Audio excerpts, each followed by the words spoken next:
सभी 2 मिनट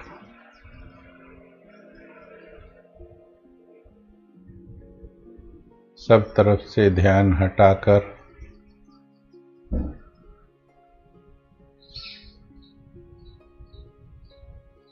मैं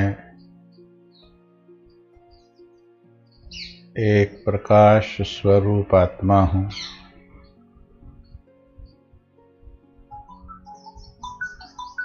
इस पर एकाग्र करेंगे।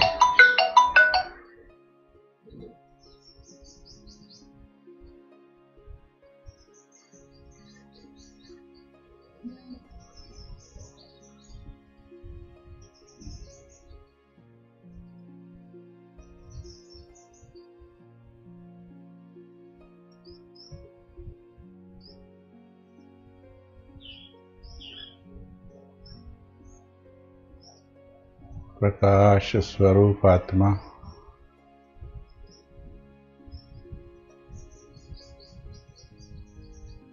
मस्तक में विराजमान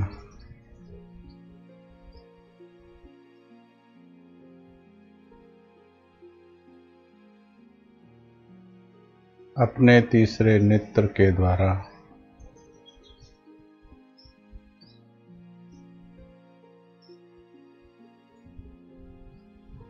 अपने मस्तक के मध्य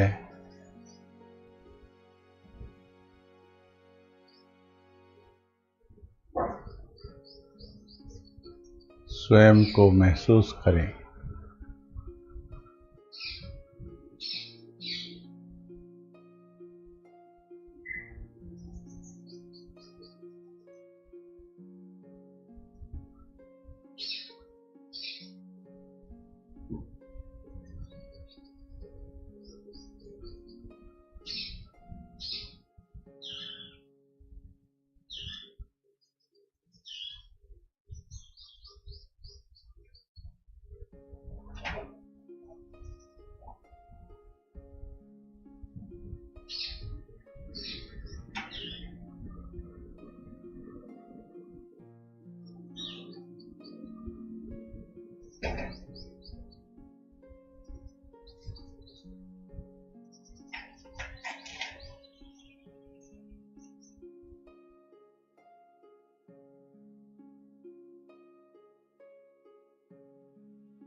ओम शांति।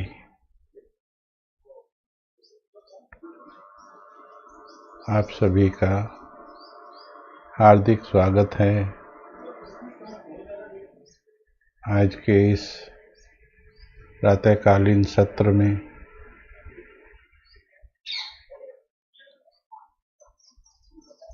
जिसमें हम चिंतन और अनुभूति करेंगे देही अभिमानी स्थिति की ओर हम कैसे बढ़ें।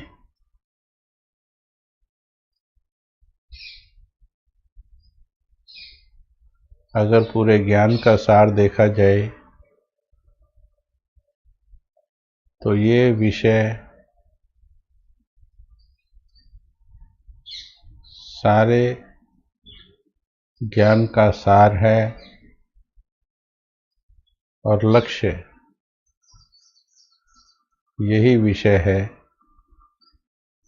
देही अभिमानी बनना।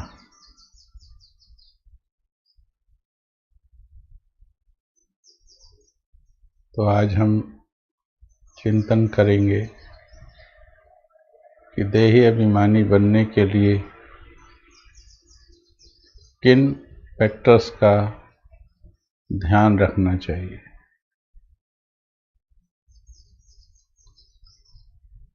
चेकिंग द्वारा चेंज बाबा ने हमेशा अपनी मुरलियों में कहा, साकार में भी और अव्यक्त में भी, कि बच्चे अपनी बहुत अच्छी सी चेकिंग करो, कितने दिव्य गुण धारण किए हैं, तुम्हारी दृष्टि कैसी हुई है, तुम्हारी वृत्ति कहाँ तक पहुँची है, त्रेता तक पहुँचे हो, द्वापर तक पहुँचे हो या सतयुग आदि तक पहुँचे हो।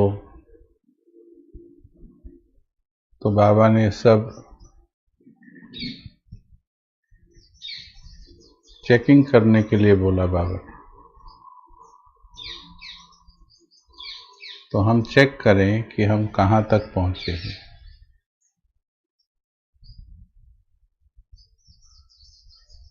देही अभिमानी स्थिति में कितना रहते हैं, आत्मा का ज्ञान तो है लेकिन आत्मा बनकर कितना रहते हो।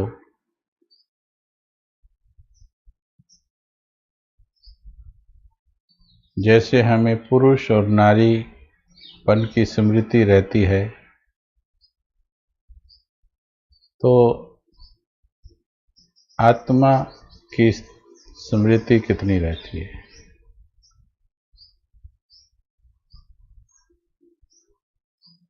तो आज ये क्लास सुनने के लिए और अनुभव करने के लिए,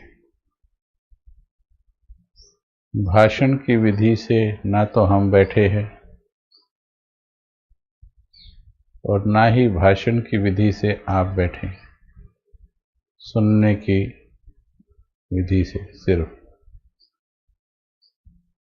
आज अनुभूति के लक्ष्य से बैठे हैं।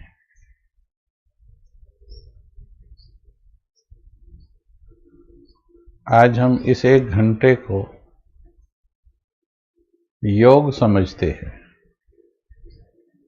जिसमें समझाया जा रहा है और साथ साथ में हम उसको कर्म योग बना देंगे, साथ साथ अनुभूति करते जाएंगे।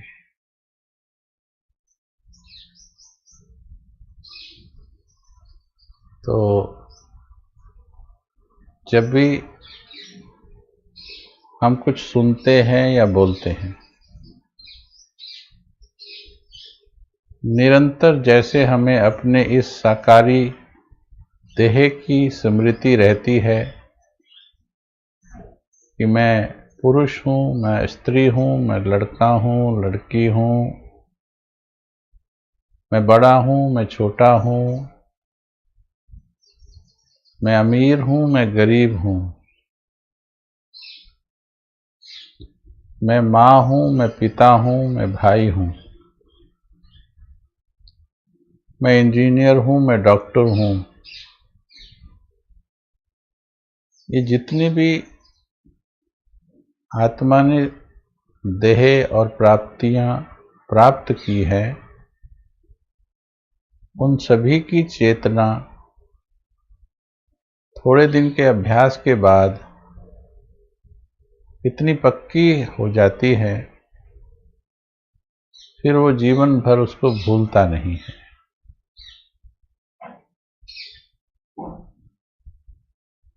एक डॉक्टर है, 25 या 30 वर्ष की उम्र में उसने डॉक्टरी की उपाधि धारण की। उसके बाद अगर 100 वर्ष का होकर भी जाता है तो 70 वर्ष उसे चेतना रहती है, मैं डॉक्टर हूँ। केवल जब कभी शरीर की अति दुखदायी व्याधि वाली अवस्था आवे तो वो भले भुला देती है इन चीज़ों को, लेकिन ज़्यादातर याद रहता है। परंतु ये सब है असत्य प्राप्तियां। परंतु सत्य स्मृति, मैं कौन हूं। अभी आप सुनते सुनते एक अभ्यास कर सकते हो। हम बोलते बोलते ये अभ्यास कर सकते हैं। जिस प्रकार से श्री लक्ष्मी जी, श्री नारायण जी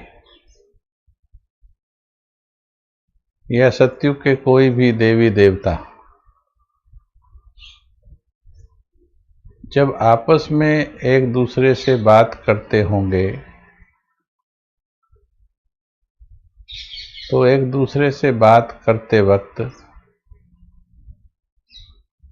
जरा महसूस करके देखें, उनकी दृष्टि, वृत्ति, चेतना किस विधि से सोल कॉन्शियस देही अभिमानी में टिकी रहती है, क्योंकि वो 24 घंटे देही अभिमानी रहते हैं।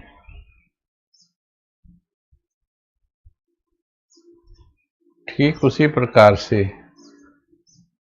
उस स्वरूप की इमर्ज स्मृति हमें अब अपने जीवन में लानी है।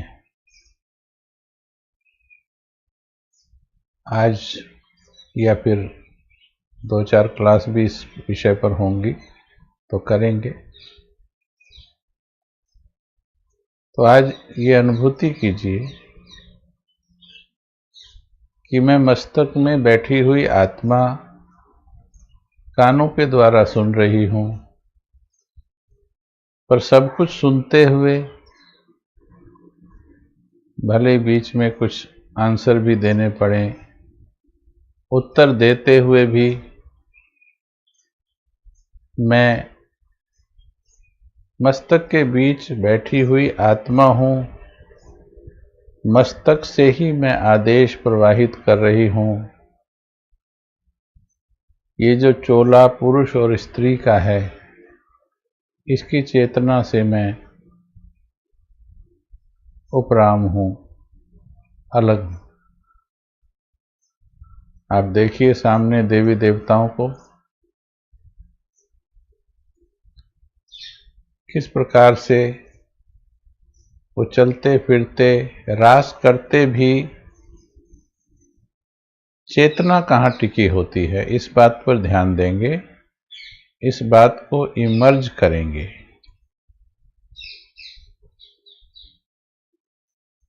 दो मिनट अच्छी तरह से अपने आदि काल की स्मृति में चले जाएं। सामने चित्र आप देख रहे हैं, महसूस कीजिए उनकी चेतना कहाँ टिकी है।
महसूस कीजिए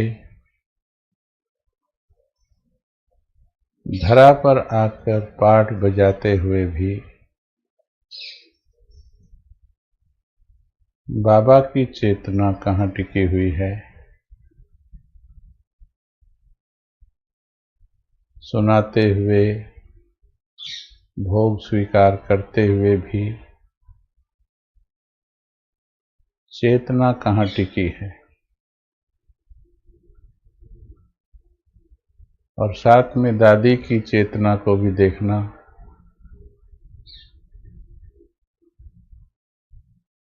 वो तो साकारी देहधारी के पार्ट में है। दादी की चेतना कहाँ पर है? दादी किस प्रकार से पार्ट बजाती थी वो आत्मा अपने अंतिम पलों में?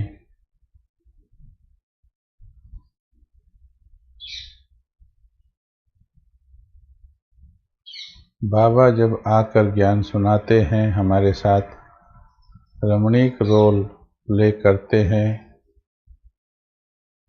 सब रोल प्ले करते हुए 10-12 घंटे हमारे साथ रहते हुए भी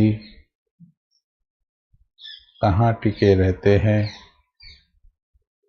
चिंतन करें, महसूस करें।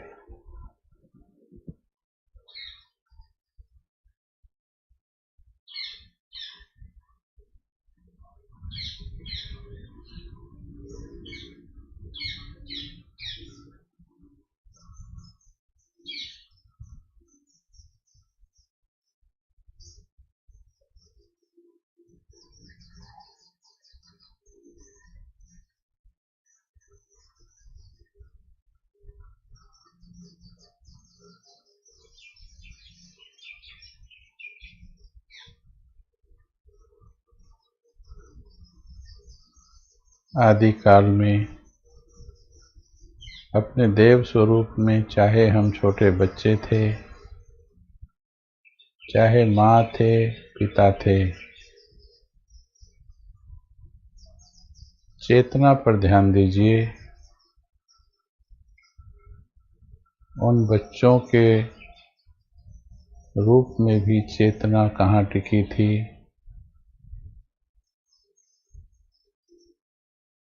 माँ बच्चे को पालते हुए भी चेतना कहाँ टिकी है?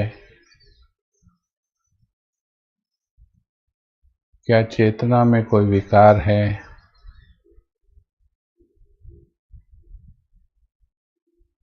अगर इसे अनुभव कर लिया तो आज भी देही अभिमानी का पाठ बजाना आपको सहज हो जाएगा। आप देही अभिमानी स्थिति की ओर बढ़ जाएंगे।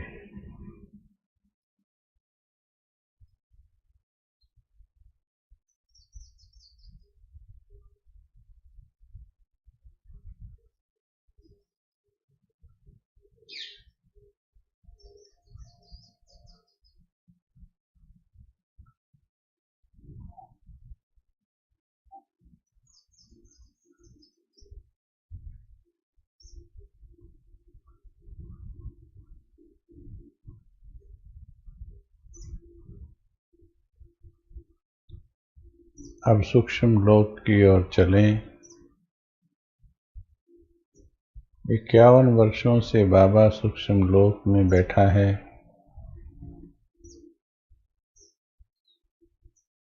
बाबा की चेतना, बाबा की वृत्तियाँ कहाँ टिकी हैं और क्या कर रही हैं?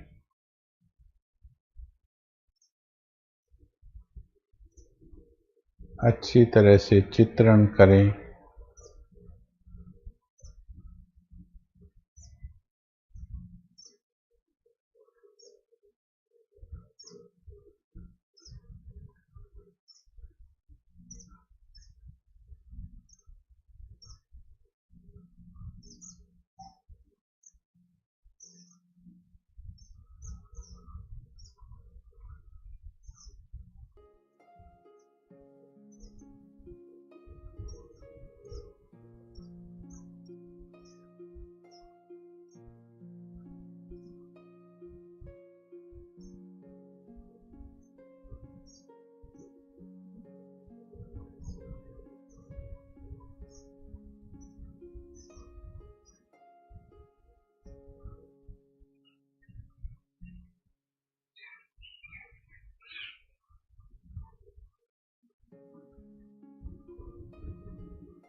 ओम शांति। ये देही अभिमानी स्थिति के कुछ प्रैक्टिकल एग्जाम्पल्स हमने देखे। जैसा लक्ष्य होता है वैसे लक्षण आते हैं, और जिनको हम देखा करते हैं उन्हीं जैसा हम बन जाया करते हैं। ये नियम है, जैसी दृष्टि वैसी सृष्टि। जिनकी नज़रों में अपना लक्ष्य छप जाता है, चाहे जीवन में कितनी भी बातें चल रही हों, उन्हें केवल अपना लक्ष्य दिखाई देता है, तो अपने आप उनका अंतर्मन उस लक्ष्य को प्राप्त करने की ओर बढ़ जाता है। किसी चीज का सिर्फ ज्ञान होना, समझ होना ही काफी नहीं है। उसकी एक छवि जहन में, सिर्फ बुद्धि में नहीं, दिल में एक छवि बनाना जरूरी है, क्योंकि दिल में ऊर्जा छुपी है सबकॉन्शियस माइंड में।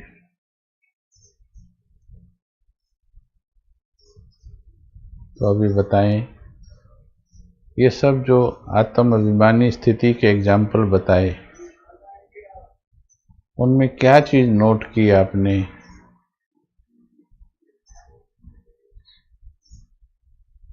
बताएंगे अपना।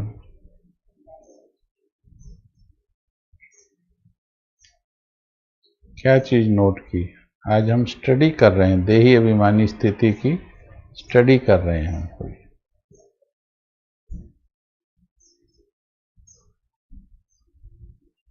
जो आपको अपने अंदर लानी है, जिससे हम भी उनके जैसा, बाबा जैसा, दादी जैसा, लक्ष्मी नारायण जैसा देही अभिमानी हम बन जाए, वो चीज हम स्टडी कर रहे हैं।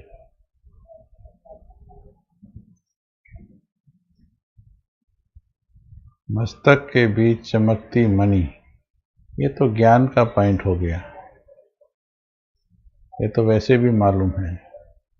यही पॉइंट को ऐसे बोलना चाहिए जैसे आगे बोला, सब मस्तक में, सभी मस्तक में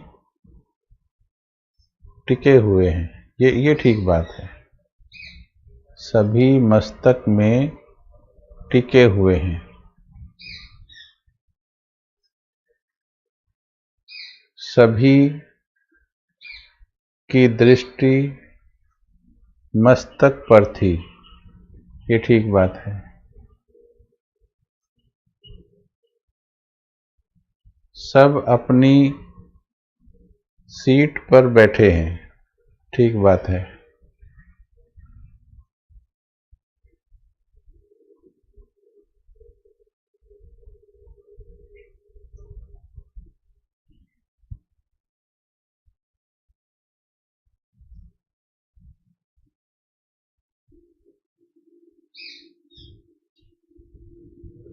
आत्मिक स्मृति में बैठकर और कार्य कर रहे हैं।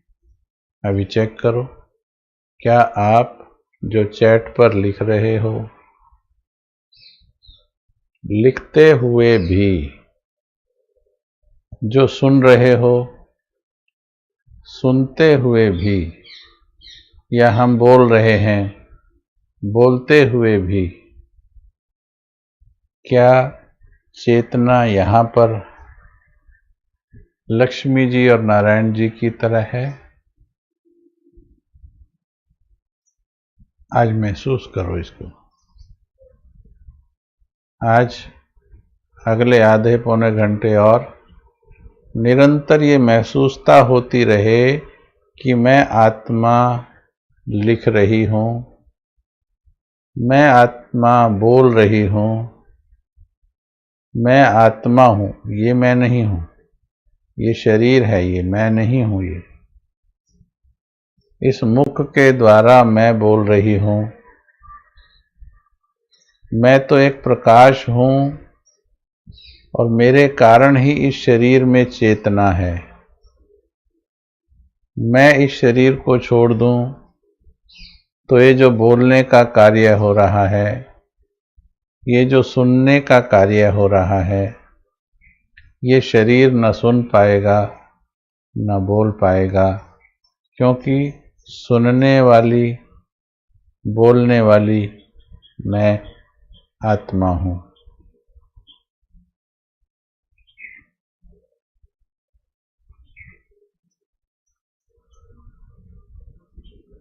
चेतना मस्तक में टिकी हुई है, उनकी चेतना मस्तक में टिकी हुई है। अब इसके आगे ये देखना है, बोलते हुए भी चेतना मस्तक में कैसे टिकती है। आप सुनते हुए वहाँ पर महसूस करते रहें, मैं आत्मा बोलते हुए निरंतर इस महसूसता में आज बैठी हूँ कि मैं आत्मा मस्तक के सिंहासन पर बैठकर इस मुख रूपी कर्मेंद्री से इस संसार में जो परम धाम से आई हुई आत्माएं, मेरे भाई, मेरे आत्मा रूप में भाई, साकार में भाई बहनें बन गए जो, तो वो जो आत्माएं परम धाम से आई थी 5000 साल पहले, अभी अलग अलग जगह पर बिखर गई हैं। वो अपने कानों से इन बातों को सुन रही हैं। मैं मुख के द्वारा उन आत्माओं को, जो परमात्मा का दिया हुआ ज्ञान है, मैं आत्मा हूँ, और उनको सुना रही हूँ। इसमें चेतना में निरंतरता सोल पर रहे। मैं आत्मा हूँ, मैं आत्मा हूँ, मैं आत्मा हूँ।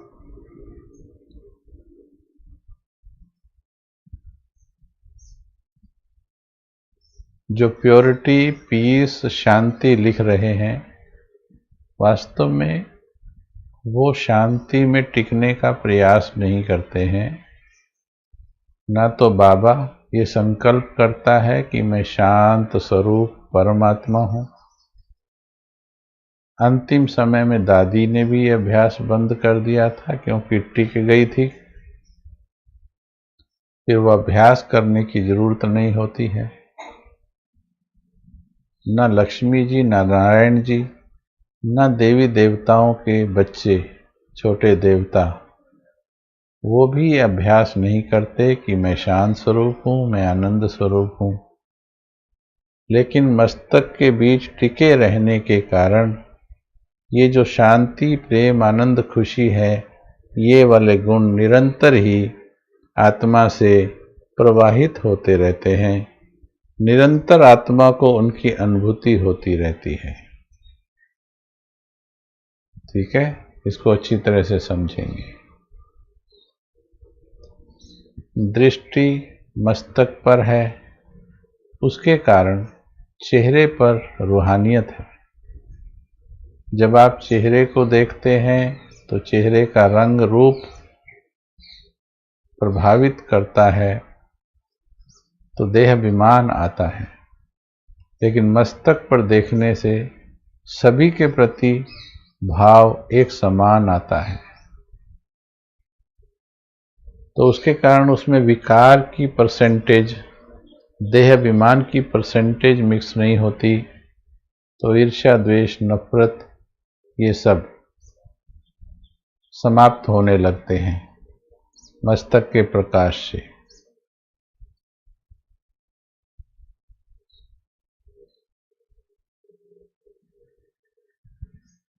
समग्र चेतना को मस्तक में एकाग्र कर लिया,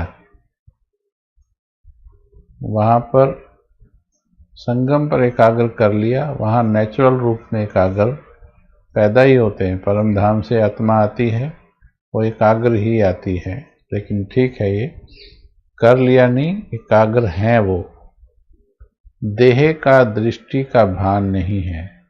उनकी दृष्टि कभी किसी की देह पर जा जाकर लौटती नहीं है। उनकी दृष्टि कभी किसी की, बाबा की भी नहीं, दादी की भी नहीं, देवताओं की भी नहीं। और सूक्ष्म में बाबा जो भी एग्जाम्पल दिखाए, किसी की भी दृष्टि जाकर के लौटती नहीं। किसी की कमजोरी, चलो सतयुग में तो कमजोरी होती नहीं, पर बाबा तो कलयुग में आता है और हम सब सामने कमजोरी वाले बैठे होते हैं। दादी तो यहीं थी, लेकिन बावजूद उसके उनकी दृष्टि किसी भी विकारी चीज को छूती नहीं है। न किसी की देह का रंग रूप, न किसी की दुनियावी प्राप्तियां, अमीर गरीब और जाति धर्म भेद, ये सब चीजों को छूती नहीं है। किसी के वस्त्र, किसी की गाड़ियां, किसी के साधन, इन चीजों को भी छूती नहीं, अपने भी नहीं। अपनी गाड़ी, अपने वस्त्र, अपनी देह, आत्मा जो मस्तक में बैठी है, जिस मस्तक में बैठी है, उस मस्तक और उस शरीर का भी मेरेपन का भान नहीं। कहने का भाव क्या है, कर्म करते हुए भी सभी की जो चेतना है, चेतना वर्ड बड़ा अच्छा है, ये भक्ति का शब्द है बट कॉन्शियसनेस की ही हिंदी है। वो चेतना जो है वो यहां रहती है। अभी आप ध्यान दें, भाग तो नहीं गई चेतना। मैं कानों द्वारा आज ज्ञान सुन रही हूं, निरंतर ये चेतना रहे। मैं मुख द्वारा मैं बोल रही हूं। जब अभी तो आप क्लास सुन रहे हो, लेकिन क्लास में तो आप बैठे हैं, हम बैठे हैं, एक विषय पर बात कर रहे हैं, तो थोड़ा अभ्यास से अपने मस्तक में टिक रहे हैं। इसमें भी मन भाग जाता है कईयों का, इस अभ्यास में भी घूम आएगा। हम देख रहे हैं चैट पर, उनके लिखने से पता लग जाता है कि जो विषय चल रहा है, सब समस्याओं का समाधान का, उस विषय की ओर नहीं, टिक नहीं रहे हैं। उनके मन में जो चल रहा है, जीवन में जो चल रहा है, उसकी तरफ मन भागा जा रहा है, क्योंकि बातें कुछ ऐसी होंगी। तो ये क्या हो रहा है, चेतना को खींच कर ले जा रही हैं बातें, देहधारी चेतना को खींच कर ले जा रहे हैं। लेकिन उन्हें भी, सारे भाई बहनों को, जो भी उत्तर आप पूछना चाह रहे हैं, वो सब इस देही अभिमानी स्थिति में समाया हुआ है। ये बहुत बड़ी दवाई है हर समस्या को मिटाने की, ये जादू मंत्र है। तो मैं आत्मा मस्तक में बैठकर सभी को आत्मा देख रही हूँ, चाहे किसी भी शरीरों के अंदर घूम रहे हैं सभी, ये सब परम धाम से आई हुई आत्माएं हैं। संबंध चाहे बेटे का हो, बेटी का हो, भाई का, लेकिन सब आत्माएं हैं।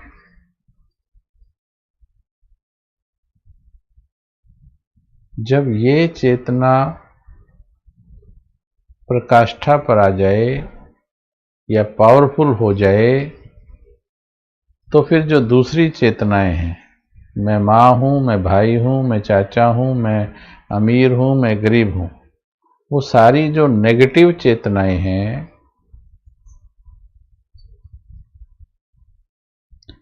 सारी चेतनाएं पहले मर्ज हो जाएंगी और फिर समाप्त हो जाएंगी। तो इस चेतना को ऊपर लाना है, जो 2500 वर्षों से एक एक हर जन्म के, हर दिन, हर पल के परतों के नीचे जम गई, दब गई, आज उसे फिर से वापस लौटा कर लाना है। चेतना जो दूर दूर तक भागती है, उसे वापस मस्तक के बीच लाना है।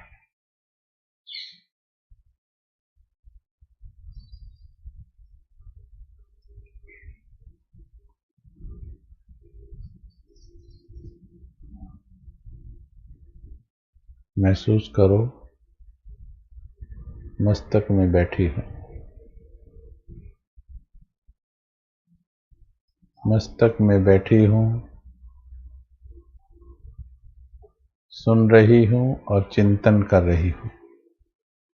मस्तक में बैठी हूँ। बार बार स्मृति दिलानी है अपने आप को कि मैं मस्तक में बैठी हुई हूँ, मैं एक प्रकाश हूँ, मस्तक में बैठा।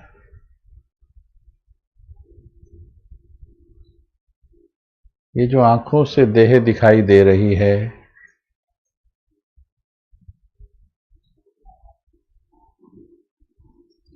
देख सकते हैं आप थोड़ी देर अपनी देह की ओर। ये मैं नहीं हूं, ये मैं नहीं हूं।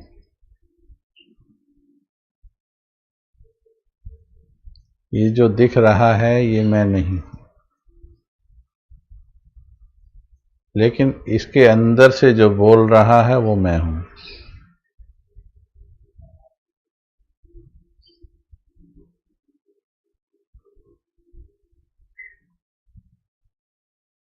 मैं आत्मा हूं, मैं अजर अमर अविनाशी आत्मा हूं।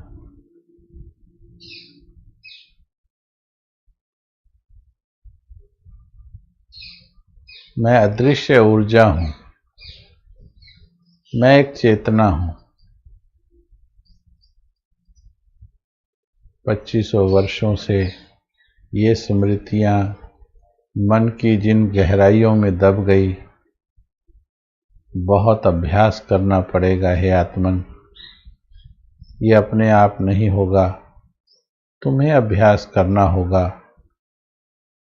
फिर से अपने उस देव स्वरूप को जगाने के लिए तुम्हें अभ्यास करना होगा।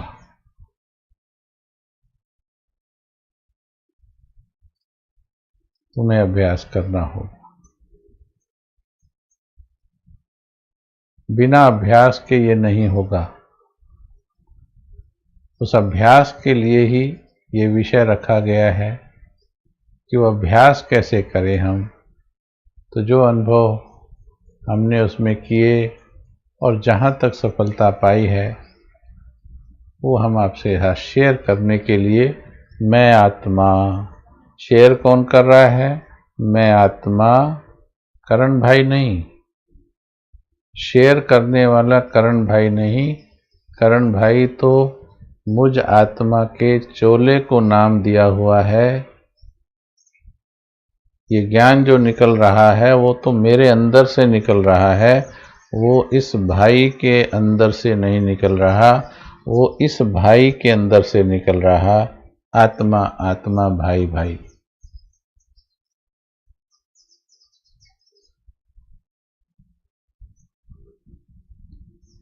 निरंतर बनाएं इस स्मृति को। अपने नाम को जो दुनिया ने दिया हुआ है उसको डिलीट कीजिए। इसीलिए बाबा ने यज्ञ में शुरू में सबको नए नाम दिए और पुराने नाम भूल तक गए थे। वो दादियों को ये याद ही नहीं रहा था कि लौकिक माँ बाप ने क्या नाम दिया था हमको। बाबा ने रूहानी नाम दिए थे उनको, दिव्य नाम। तो मैं करण भाई नहीं, मैं फलानी बहन नहीं, मैं फलाना भाई नहीं। उसके ज़रिए बोल रही हूँ, उसको इस्तेमाल करके बोल रही हूँ, लेकिन मैं एक चैतन्य शक्ति अदृश्य आत्मा हूँ, परंतु बुद्धि के तीसरे नेत्र के द्वारा मैं खुद को देख रही हूँ। कि मैं एक आत्मा हूँ जो इस मुख के द्वारा बोल रही हूँ।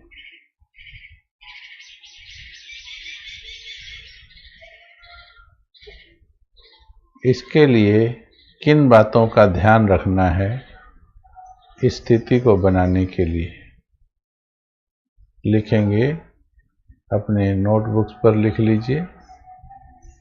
नंबर 1, आपके संकल्पों की गति को चेक करो।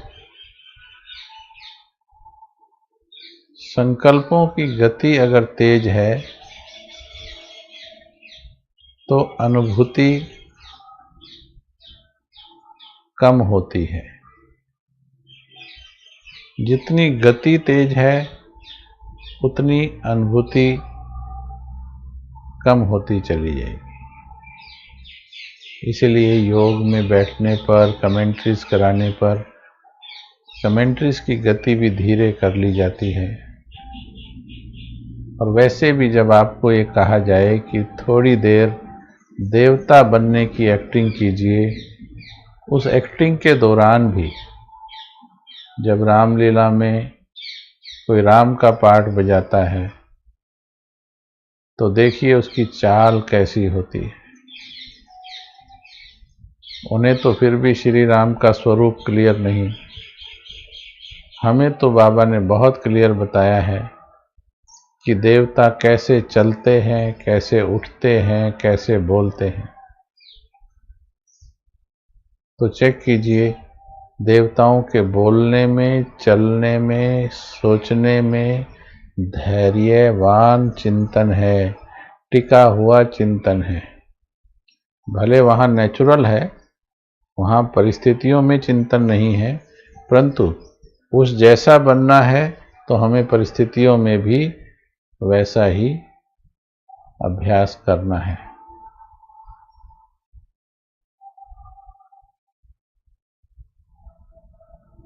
तो अपने मन की गति को धीमा करना है। इसके लिए लिख सकते हैं, धैर्य से सोचूंगी, धैर्य से सुनूंगी, धैर्य से बोलूंगी, धैर्य से ही निर्णय करूंगी, धैर्य से ही रिस्पॉन्ड करूंगी।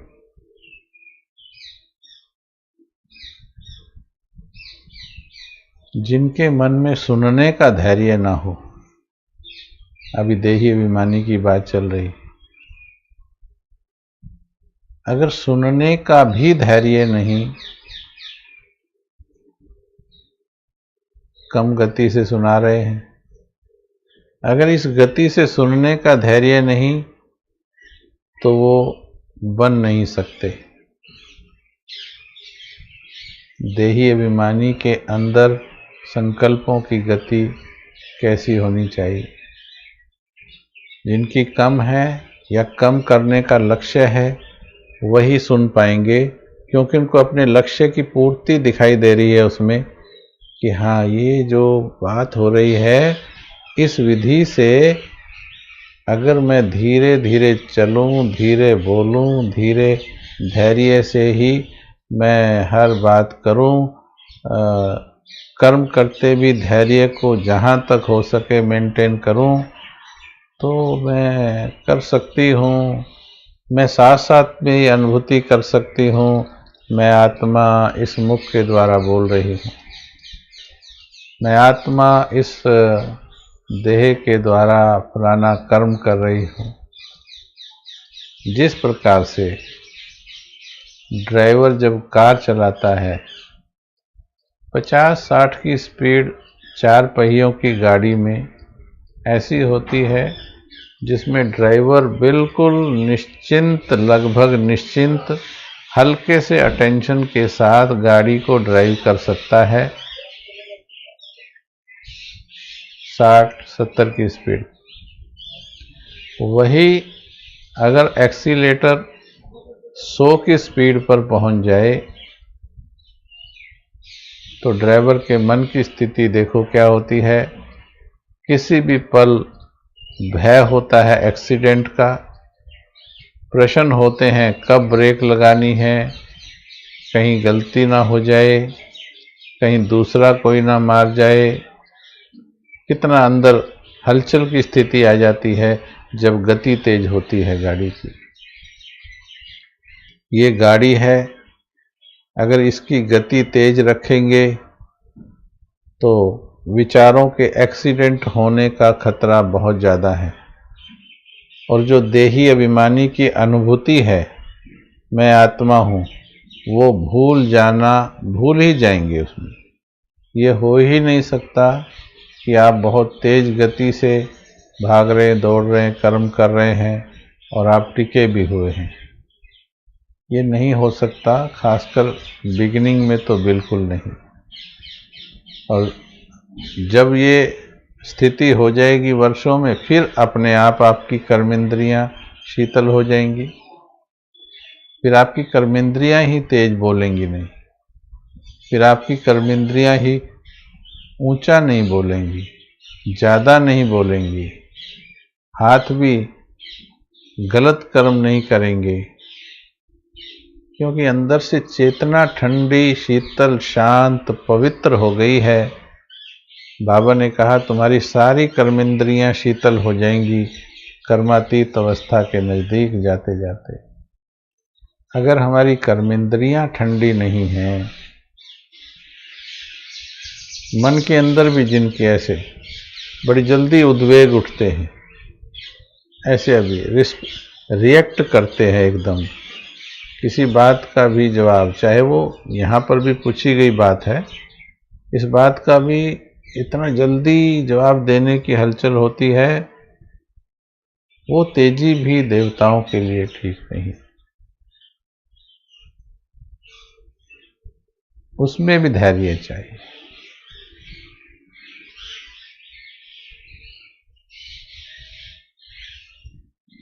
तो पहला पॉइंट जो लिखवाया, अपने मन की गति को धीमा करो।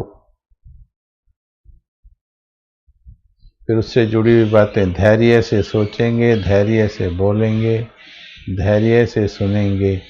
अभी भूल नहीं जाना कि आप आत्मा कानों से सुन रही हो, मैं आत्मा कानों से सुन रही, मैं आत्मा मुख से बोल रही हूँ। इसको टिकाए रखना है, स्थिति को यहीं बांधे रखना है, यहीं बैठे रहना है, यहाँ बैठे बैठे आदेश करते रहना है।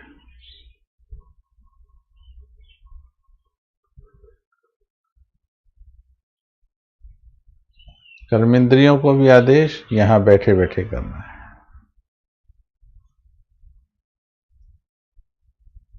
मन को ये पाठ पढ़ाएंगे तो देखिएगा आपका मन धैर्य से सुनना, धैर्य से बोलना सीख जाएगा। जब भी कोई आपके पास कुछ सुनाने आएगा, जब भी आपके पास कोई सुनाने आएगा, क्योंकि आपकी आदत धैर्य से सुनने की हो गई है, धैर्य से सुनने का मतलब ये नहीं जो भी सुनाएंगे वो सुन लेंगे, लेकिन पहले उसकी बात को सुनेंगे। और क्योंकि मन टिका हुआ है, बड़ी जल्दी पता लग जाएगा कि ये ठीक या गलत बोल रहे हैं। और मन साइलेंस में चला जाएगा या टिकाव में, तो उसके आने से ही पता लग जाएगा, उसकी चाल से पता लग जाएगा, उसकी बातों से पता लग जाएगा कि ये जो बोलने वाला है ये मेरे लिए नहीं है।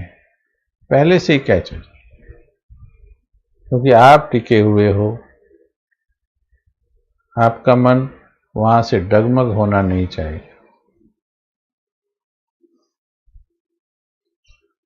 तो अपने मन की गति को धीमा करना है, नंबर 1। नंबर 2, जो अभ्यास अभी हम कर रहे हैं, ये अभ्यास हर कर्म के साथ करना है, सिर्फ जान लेना नहीं, सिर्फ पता होने से नहीं चलेगा।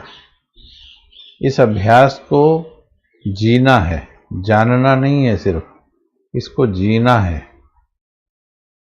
आज अभी से लेके कल तक अगर चाहते हो कि देही अभिमानी पर ही क्लास हो तो प्रैक्टिकल करके दिखाओ। आप में से कईयों ने करके दिखाया। 2 बजे कहा तो 2 बजे उठ के दिखाया। 2 से भी पहले उठ के बैठ जाते हैं कितने भाई बहन। और अभी आज से एक विशेष कार्य है, उन 2 बजे उठने वाली महान आत्माओं को विशेष प्राप्ति, विशेष वरदान, विशेष अधिकार देने के लिए आज संकल्प आया कि अब 2 से 3 वो योग चलेगा जो कभी किसी ने नहीं किया होगा। इंडिविजुअल भले किया, बहुतों ने, तपस्वियों ने, बाबा ने, मम्मा ने, दादियों ने वो किया, लेकिन वर्तमान समय में 2 बजे से 5 बजे तक का योग करने वाली आत्माएं बहुत कम हैं।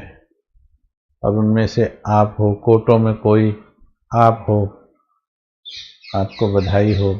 पर उसमें भी कोई 3 बजे ज्वाइन करता है, कोई 4 बजे। पर जो 2 बजे आ रहे उनको कुछ स्पेशल वरदान, स्पेशल टोली बाबा की मिलनी चाहिए। कल से वो टोली मिलेगी। 2 से 3 लगभग टोटल साइलेंस। हम भी गाइड करेंगे तो केवल साइलेंस का ही गाइड करेंगे। पावर ऑफ साइलेंस जमा करेंगे, जिससे ये जो क्लास कर रहे हो ये क्लासेस की भी आवश्यकता कम पड़ेगी। पावर ऑफ साइलेंस से अपने आप विकार भस्म होंगे, अपने आप सोया हुआ देवता अंदर से जाग जाएगा। जब पानी ठहरता है तो भीतर का प्रतिबिंब, पानी के भीतर प्रतिबिंब दिखाई देता है। जब पानी हिलता है तो प्रतिबिंब डिस्टर्ब हो जाता है। जैसे जैसे माइंड साइलेंस में जाएगा, भीतर जो 2500 वर्षों से जो देवता सोया हुआ है वो देवता उठ खड़ा होगा, बाहर आ जाएगा। अपने आप वो साइलेंस की पावर काम करेगी। मेहनत नहीं, बस साइलेंस की मेहनत करनी पड़ेगी। और मेहनत नहीं, इतनी क्लासेस करना, इतना बहुत ज़्यादा अति में ज्ञान में चले जाने की आवश्यकता ही नहीं पड़ेगी।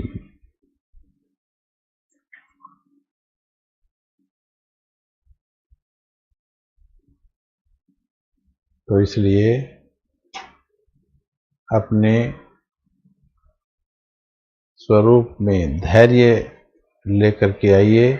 और मैं आत्मा करवा रही हूँ, मैं आत्मा बोल रही हूँ, इसका अभ्यास, खुद को आत्मा समझने का अभ्यास अभी से लेकर कल तक जी कर देखो। इसको फुल अटेंशन से जी कर देखो। आज का दिन देही अभिमानी में। इसमें 2-4 बातें और ध्यान रख लेना। मुझे किसी से एक्स्ट्रा हिसाब नहीं बढ़ाने हैं। अभी मुझे किसी आत्मा से हिसाब नहीं बढ़ाने, इसलिए ज़्यादा किसी से मत बोलो। जब ये चलती है बिना हड्डी की जुबान, सबसे ज़्यादा गड़बड़ करती है, हड्डियाँ तोड़वाती है। खुद में हड्डी नहीं पर दूसरों की हड्डियाँ तोड़वा देती। जब चलती है तो आत्मा की शक्तियाँ वेस्ट कर देती है, ज़्यादा चलती है तो। जब ये दूसरे तरह से टेस्ट में चलती है, खुद निरोगी रहती, सारे शरीर को बीमार कर देती है। आप देख लो, सारा शरीर इस जीभ के कारण बीमार होता मैक्सिमम। ये गलत चीज खावे नहीं, बीमारी, शरीर को कोई बीमारी आवे नहीं।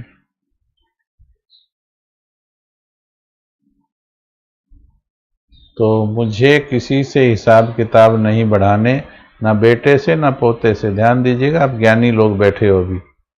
मैं नहीं समझता कि कोई अज्ञानी या बिल्कुल नए हों तो बात को समझ लीजिएगा बाद में। किसी से हिसाब नहीं बढ़ाना है।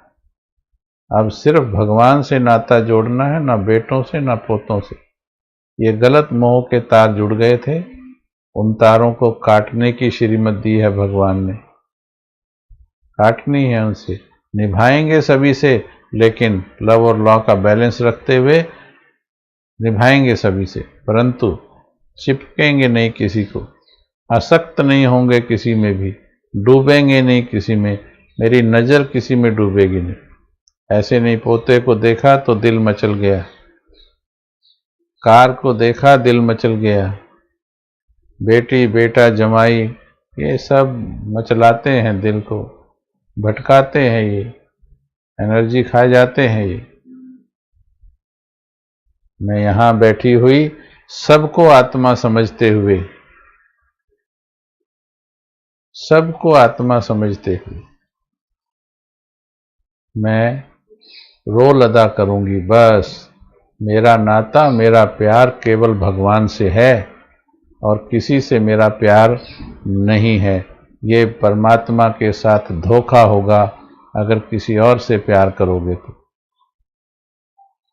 प्यार के सागर से जुड़कर इतना प्यार भर लो, बांट देना प्यार सभी को। बांटने से मनाही नहीं है, बांटने से मनाही नहीं है, प्यार करने से मनाही है, बंधने से मनाही है। बांटने से मनाही नहीं, बंधने से मनाही नहीं, कि जो छोड़े ना छूटे, फिर जो योग में भी याद आए, फिर वो खींचे आत्मा को। बंधने से मनाही है, आकर्षित होने से मनाही है। देवता आकर्षित नहीं होते, अपने बच्चों की तरफ भी नहीं, सब आत्मा बनकर जीते हैं। देही अभिमानी भाव।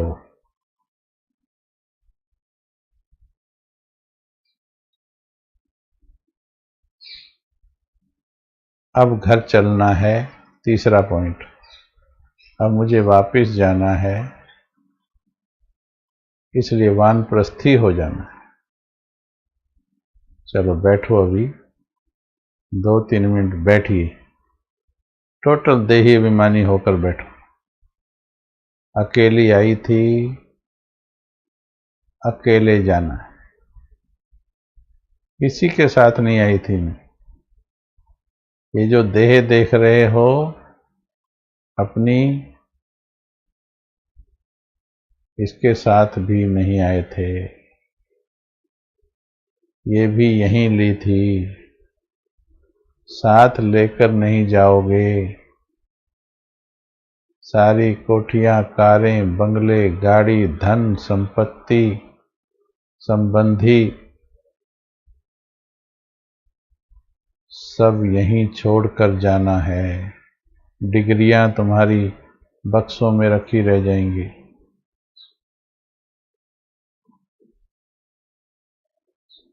शरीर को लोग उठाकर फूंक देंगे, प्रॉपर्टी को हड़प लेंगे।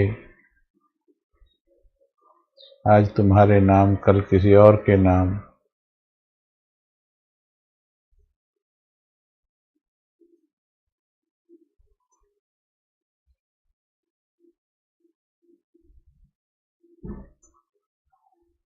अभी से देही अभिमानी बनो, मैं आत्मा हूँ।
चलो दृढ़ प्रतिज्ञा करो, और बताओ क्या सीखा 1 घंटे में, क्या अनुभव किया 1 घंटे में, क्या करोगे आज से कल सवेरे तक। प्रैक्टिकल करके दिखाना है अभी हमने।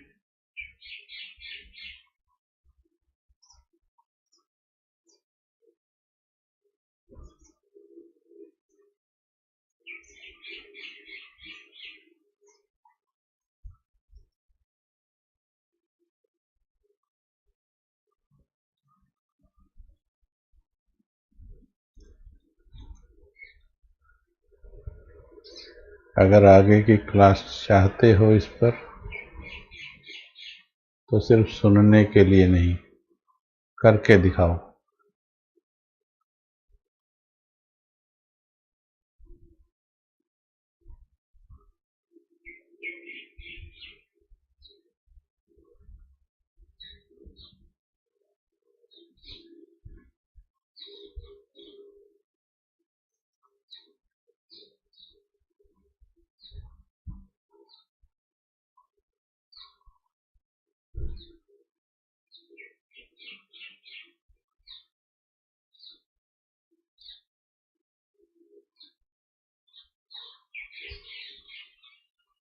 सिर्फ हाँ जी लिखने से काम नहीं चलेगा। इतने से देही अभिमानी बनते तो हो जाते। इसको संकल्प में कन्वर्ट कीजिए। मैं अब किसी देहधारी में फंसूंगी नहीं, मैं सब में आत्मा देखूंगी। बस वह है देही अभिमानी। किसी में चिपकूंगी नहीं, लटकूंगी नहीं, मोहग्रसित नहीं होंगी।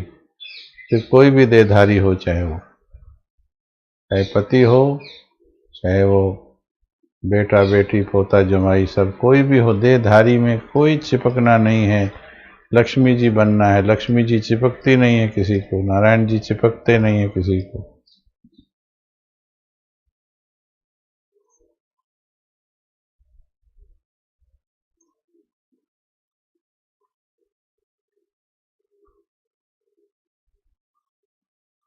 ज्यादा बोलना नहीं है, योगी बनकर रहना है। आत्मा प्रतिज्ञा कर रही हूं मैं अब। हाथ में ध्यान रखो, मस्तक में बैठे हुए मैं अब प्रतिज्ञा कर रही हूं, अपने उद्धार के लिए प्रतिज्ञा कर रही हूं। मस्तक में बैठी हुई हूं, प्रतिज्ञा कर रही हूं।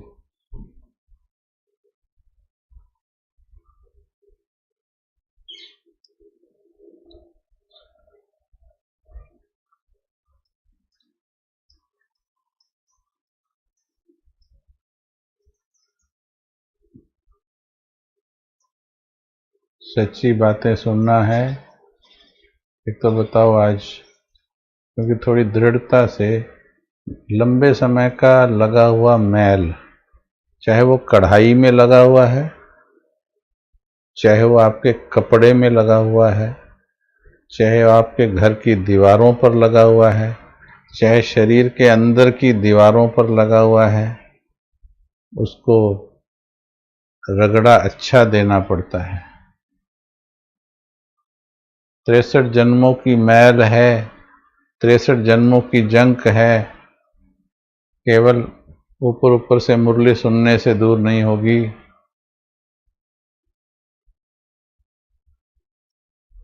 बहुत सच्ची बातें, पक्की बातें, हो सकता है कुछ थोड़ी कड़वी लगें। इंजेक्शन कड़वा होता है, टैबलेट कड़वी होती है, फिर भी खाते हैं। करेला कड़वा होता है, फायदा करता है। कड़वी चीजें ज्यादा फायदा करती हैं। मीठी खाओ, चीनी पाओ बीमारी, खाओ रसगुल्ला तो बीमारियां लग जाएंगी। तो बताओ, कड़वी चाहिए, कड़वी और अच्छी, हेल्दी, जो फायदा करने वाली है। कड़वी अच्छी सच्ची चाहिए या मीठी मीठी कथा कहानियां चाहिए। मीठी मीठी कथा कहानियां चाहिए तो शायद हम सुना भी ना पाए। क्या चाहिए जी? अब तो वक्त आ गया, एग्जाम के नज़दीक टीचर की पुचकार नहीं चलती। एग्जाम के नज़दीक टीचर भी गंभीर, बच्चे भी गंभीर, शक्तिशाली।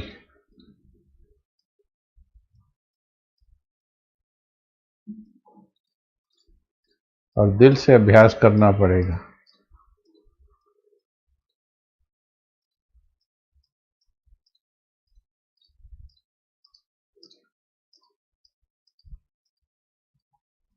बहुत अच्छा है, हमें भी अच्छा लगता। कड़वी वैसी कड़वी नहीं बोलेंगे जो जो मन में गलत भावना वाली कड़वी नहीं बोलेंगे, अच्छा करने वाली। थोड़ी कड़वी लगती है, कड़वी होती नहीं, होती तो मीठी है वो, पर वो कड़वी लगती है क्योंकि सच्चाई दिल को चुभती है। तो सच्चाई जो है वो सुनने की हमें हिम्मत होनी चाहिए। और आप बहुत सौभाग्यशाली हो कि लाइव सामने नहीं हो, दूर हो। लेना है लो, नहीं लेना तो नहीं लो, वो भी आपके हाथ में चॉइस है। ठीक है,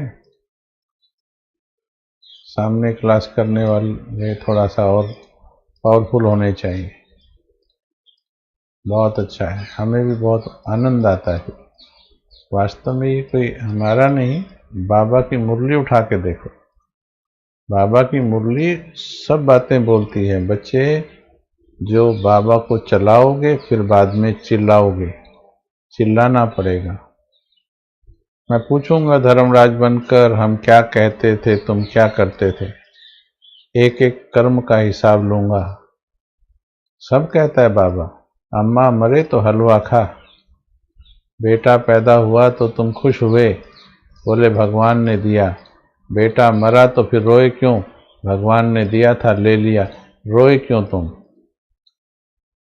मम्मा ने शरीर छोड़ा, बाबा के सामने शरीर रखा है हिस्ट्री हॉल में, लेकिन बाबा मुरली चला रहा था, आंखों में आंसू नहीं थे, पूरा यज्ञ संभालने वाली मम्मा थी। जो बच्चे थे वो मुड़ मुड़ के देखते थे, उनको भी सांत्वना दे रहा था और खुद भी स्थिर था बिल्कुल, ड्रामा पर अचल अडोल निश्चिंत। अम्मा मरे हलवा खा, अब्बा मरे हलवा खा, जो जाएगा जाएगा, जो रहेगा रहेगा, कर्मानुसार सबका होना है। सत्य ज्ञान है अर्जुन, ये सब जो तू देखता है, ये चाचा, ये काका, ये पोता, ये मामा, ये ताऊ, ये मेरा गुरु, ये मेरा दादा, ये सब काल के ग्रास हैं। हे अर्जुन उठ, धनुष उठा, तुझे स्वर्ग मिलेगा। आज हम ज्ञान को भी अपनी मनमत मिला के सुनते हैं। सत्य ना सुनने के कारण स्थितियां भी असत्य हैं। थोड़ा मोह में फंसे हैं, थोड़ा लोभ में फंसे हैं, थोड़ा और व्यर्थ में फंसे हैं, तो कैसे स्थिति देही अभिमानी बनी।